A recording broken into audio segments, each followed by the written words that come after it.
اور انشاءاللہ وہ اپنا اعتماد پوری دنیا میں دوبارہ قائم کر کے آگے بڑھیں گے اور فلسطین کی آزادی کے ہدف کو حاصل کریں گے۔ میں فلسطین کے دفاعی تحریک کی حمایت کرتا ہوں، اسے ایک جائز جنگ سمجھتا ہوں، اور دوبارہ ایک بار ہم حماس کی قیادت کو اور فلسطین کے مجاہدین کو یکجہتی کا پیغام دینا چاہتے ہیں کہ پاکستان کی قوم آپ کے شانہ بشانہ کھڑی ہے۔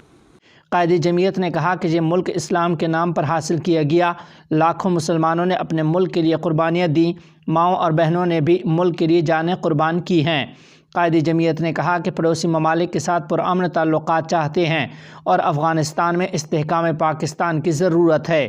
انہوں نے کہا کہ ملک میں امن و امان کی صورتحال اچھی نہیں ہے، صوبے بدامنی کی زد پر ہیں اور ہم عام انتخابات پرامن ماحول میں چاہتے ہیں۔ سینئر سیاستدان نے کہا کہ ٹھنڈ اور بدامنی کی وجہ سے ووٹر نہیں نکل سکیں گے، اور اگر انتخابی مہم کے دوران میرا ایک بھی کارکن شہید ہوا یا زخمی ہوا تو ذمہ دار الیکشن کمیشن اور عدلیہ ہوں گے۔ ان کا کہنا تھا کہ افغان حکومت نے مجھے دورے کی دعوت دی ہے اور میں پاکستان اور افغانستان کے درمیان کشیدگی کم کرانے کی کوشش کروں گا۔ ہم افغانستان کے ساتھ بھی برادرانہ تعلقات اور اس میں استحکام کے قائل ہیں۔ بعض اوقات کچھ شکوے شکایات پیدا ہو جاتی ہیں، ہمیں دونوں ملکوں پاکستان اور افغانستان کے داخلی امن و امان مقصود ہے۔ دونوں ممالک کے درمیان اعتماد کے رشتے پیدا کرنا اور پھر ان رشتوں کو مضبوط کرنا، یہ ہماری خارجہ پالیسی کا حصہ ہونا چاہیے۔ اس سلسلے میں امارت اسلامیہ افغانستان نے مجھے باضابطہ دعوت دی ہے اور وہ دو طرفہ تعلقات پر بات کرنا چاہتے ہیں۔ انشاءاللہ یہ جو ہمارے کچھ الیکشن کے حوالے سے یہاں کی مصروفیات ہیں، اس سے تھوڑا فرصت ملنے کے بعد ہماری پہلی ترجیح افغانستان کا دورہ ہوگا اور امارت اسلامیہ کے حکمرانوں سے ملاقات ہوگی اور دونوں ممالک کے تعلقات میں اعتماد پیدا کرنا اور اس میں استحکام پیدا کرنا اور باہمی اعتماد سے اپنا مستقبل مرتب کرنا، یہ ہمارا اہداف ہوں گے۔ پاکستان کا استحکام افغانستان کی ضرورت ہے اور افغانستان کا استقلال یہ پاکستان کی ضرورت ہے۔ جمعیت علماء اسلام کے سربراہ نے مختلف امیدواروں سے کاغذات نامزدگی چھیننے کو غلط قرار دیتے ہوئے کہا کہ یہ فضا کیوں بنائی جا رہی ہے۔ پی ٹی آئی کے ساتھ زیادتی نہیں ہو رہی بلکہ اسے الیکشن میں مزید ابھارنے پر کام ہو رہا ہے۔ ہمیں چیزوں کو اس پہلو سے بھی دیکھنا چاہیے۔ قائد جمعیت نے کہا کہ جو لوگ اس ملک میں لائے گئے، معیشت تباہ کر دی گئی۔ جس دن عدالت نے ان کے حق میں فیصلہ دیا اس دن ہماری سٹاک ایکسچینج -500 پر چلی گئی۔ جب اگلے دن دوسرا فیصلہ آیا کہ نااہلی برقرار رہے گی تو انڈیکس 1500 پلس پر چلا گیا۔ قوم خوف کھا رہی ہے، ان کو پتہ ہے کہ ملک کی معیشت کی تباہی ان کا ایجنڈا تھا اور دوبارہ آتے ہیں تو ملک کی تقسیم کا سبب بنیں گے، لہٰذا اس عنصر کے خلاف قوم کو ایک ہونا ہوگا۔ مولانا فضل الرحمان نے کہا کہ عام انتخابات میں تمام امیدواروں کو موقع ملنا چاہیے اور جمعیت علماء اسلام انتخابات میں بھرپور حصہ لے گی۔ جمعیت علماء اسلام ایک بڑی سیاسی مذہبی جماعت کے طور پر انتخابات میں حصہ لے گی۔ عوام سے ہمارا رابطہ اور ہمارا تعلق نظریات کی بنیاد پر ہے۔ پاکستان کے حکمرانوں کی ترجیحات وہ ایک اسلامی پاکستان کی نہیں رہی، آج اس کی شناخت مسخ ہو چکی ہے اور ایک سیکولر اسٹیٹ کے طور پر دنیا میں متعارف ہو رہا ہے۔ یہ ہمارا ہدف ہے کہ ہم اس وطن عزیز کی دنیا میں شناخت ایک اسلامی پاکستان کی صورت میں کریں جو پاکستان کے آئین کا تقاضا ہے۔ پاکستان کے مفتی اعظم نے حماس کے رہنماؤں سے ملاقات کی۔ تفصیلات کے مطابق پاکستان کے مفتی اعظم حضرت شیخ الاسلام مفتی محمد تقی عثمانی صاحب دامت برکاتہم العالیہ نے قطر کا دورہ کر کے حماس کے رہنماؤں سے ملاقات کی ہے اور غزہ کے واقعات اور صہیونی جرائم کے خلاف عالم اسلام کے اتحاد پر تبادلہ خیال کیا۔ اسلام آباد سے ارنا کی رپورٹ کے مطابق مفتی اعظم پاکستان و شیخ الاسلام حضرت مفتی محمد تقی عثمانی صاحب دامت برکاتہم العالیہ نے دوحہ میں حماس کے رہنماؤں خالد مشعل اور اور اسماعیل ہانیہ سے ملاقات کی ہے۔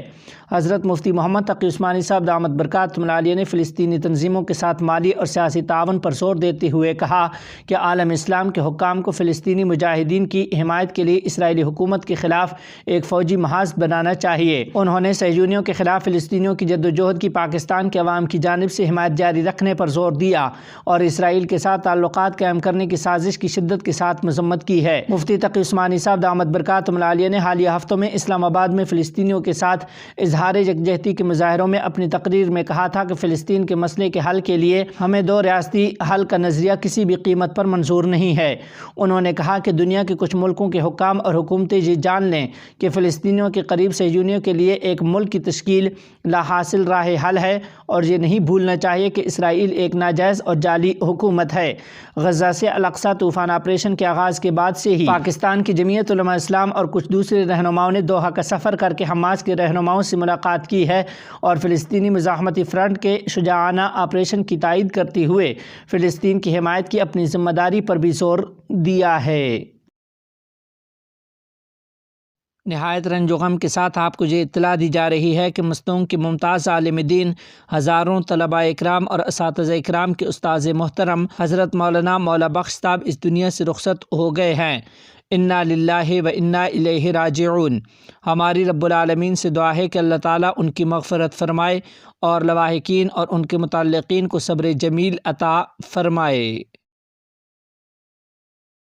امارت اسلامیہ افغانستان کے سیاسی کمیشن کا اجلاس مولوی عبدالکبیر کی زیر صدارت منعقد۔ تفصیلات کے مطابق امارت اسلامیہ افغانستان کے سیاسی کمیشن کا اجلاس نائب وزیر اعظم برائے سیاسی امور مولوی عبدالکبیر حفظہ اللہ کی زیر صدارت منعقد ہوا۔ ارگ نے ایک پریس ریلیز میں کہا ہے کہ اس اجلاس میں ملک اور خطے کی تازہ ترین صورتحال اور پیش رفت اور امارت اسلامیہ کی ملکی سیاسی اور پالیسیوں پر تفصیلی تبادلہ خیال کیا گیا۔ پریس ریلیز میں کہا گیا ہے کہ اجلاس میں امارت اسلامیہ کی ملکی پالیسی کے مسودے اور دیگر اہم موضوعات کے حوالے سے ضروری فیصلے کیے گئے۔ ذرائع نے مزید بتایا کہ سیاسی کمیشن کے اس اجلاس میں افغان شخصیات کے ساتھ تعلقات اور ان کی وطن واپسی سے متعلق کمیشن کے امور کا بھی جائزہ لیا گیا اور معاملات کی بہتری کے لیے متعلقہ حکام کو ضروری سفارشات کی گئی ہیں۔ جاپان کا افغانستان کو 13 جدید ایمبولینسز دینے کا اعلان۔ تفصیلات کے مطابق افغانستان میں جاپان کے سفیر نے وزیر صحت ڈاکٹر قلندر عباد سے ملاقات میں صحت کے شعبے میں افغانستان کے ساتھ تعاون کرنے کا وعدہ کیا ہے۔ ملاقات میں ٹوکیو اور کابل کے درمیان صحت کے شعبے میں مزید تعاون پر تبادلہ خیال کیا گیا۔ وزیر صحت نے بھی متعدی امراض کے علاج اور افغان جاپانی ہسپتالوں میں جاپان کی مدد کا شکریہ ادا کیا۔ دریں اثنا افغانستان میں جاپان کے سفیر نے صحت کے شعبے میں مشترکہ کام اور تعاون پر خوشی کا اظہار کرتے ہوئے کہا کہ جاپان عنقریب طب کے شعبے میں تعاون کے سلسلے میں افغانستان کو 13 جدید ایمبولینسز اور ادویات فراہم کرے گا۔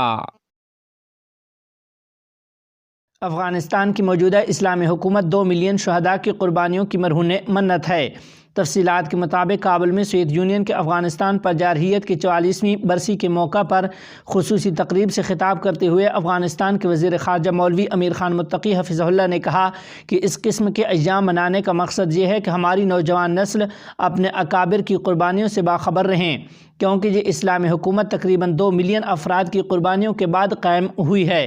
انہوں نے کہا کہ افغانستان میں سوویت یونین اور دیگر سپر پاورز کی شکست سے یہ بات روز روشن کی طرح عیاں ہو گئی ہے کہ افغان قوم بیرونی ملکوں کے تسلط اور غیر ملکیوں کے مسلط شدہ نظریات قبول نہیں کرتے اور کبھی کسی غاصب قوت کی غلامی قبول نہیں کرتے۔ ہماری حکومت کے حکام بھی ماضی سے سبق حاصل کریں اور تفویض کردہ ذمہ داریوں میں غفلت سے کام نہ لیں۔ حماس نے خالد مشعل کے نام منسوب بیان کو غلط قرار دے کر مسترد کر دیا۔ اسرائیل کو تسلیم کرنے کے بارے خالد مشعل کا بیان توڑ مروڑ کر پیش کیا گیا۔ تفصیلات کے مطابق اسلامی تحریک مزاحمت حماس نے غاصب صہیونی ریاست کو تسلیم کرنے کے حوالے سے حماس کے بیرون ملک امور کے رہنما خالد مشعل کے ایک بیان کی سختی سے تردید کی ہے۔ حماس کا کہنا ہے کہ خالد مشعل کے بیان کو غلط انداز میں اور توڑ مروڑ کر پیش کیا گیا۔ حماس کی طرف یہ وضاحت آج خالد مشعل کے فرانسیسی اخبار لی فیگارو میں شائع شائع ہونے والے صحافی جارج مالبرنوٹ کے ساتھ انٹرویو اور صہیونی ریاست کو تسلیم کرنے کے معاملے سے متعلق ان کے سوال کے جواب میں سامنے آئی ہے۔ حماس نے وضاحت کی ہے کہ مذکورہ صحافی نے برادرم خالد مشعل کے واضح اور مخصوص بیانات کے علاوہ مضمون میں اپنی ذاتی آراء اور نجی تبصروں کا ایک مجموعہ بھی شامل کیا ہے۔ خالد مشعل نے واضح طور پر کہا ہے کہ حماس اسرائیل کو تسلیم نہیں کرے گا، مگر فرانسیسی صحافی نے پیشہ ورانہ اصولوں کو بالائے طاق رکھتے ہوئے ان کے نام من گھڑت بیان شائع کر دیا۔ خیال رہے کہ خالد مشعل کے نام منسوب بیان میں کہا گیا تھا کہ انہوں نے ایک انٹرویو میں کہا کہ پہلے فلسطینی ریاست قائم ہو جائے، اس کے بعد اسرائیل کو تسلیم کرنے کی بات کریں گے۔ بیان میں خالد مشعل کے بیان کردہ اصل متن کے مواد کا حوالہ دیا گیا، جس میں انہوں نے کہا کہ ہمارا موقف واضح ہے کہ قابض ریاست کی قانونی حیثیت کو تسلیم نہیں کیا گیا۔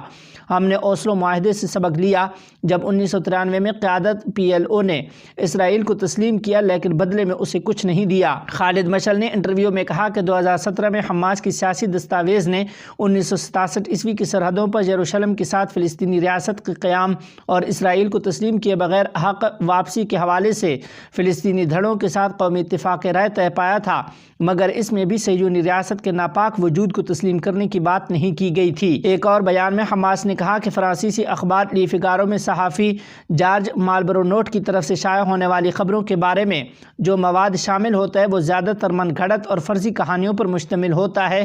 اس نے طوفان الاقصی کے بارے میں بھی اپنی طرف سے من گھڑت باتیں لکھی ہیں۔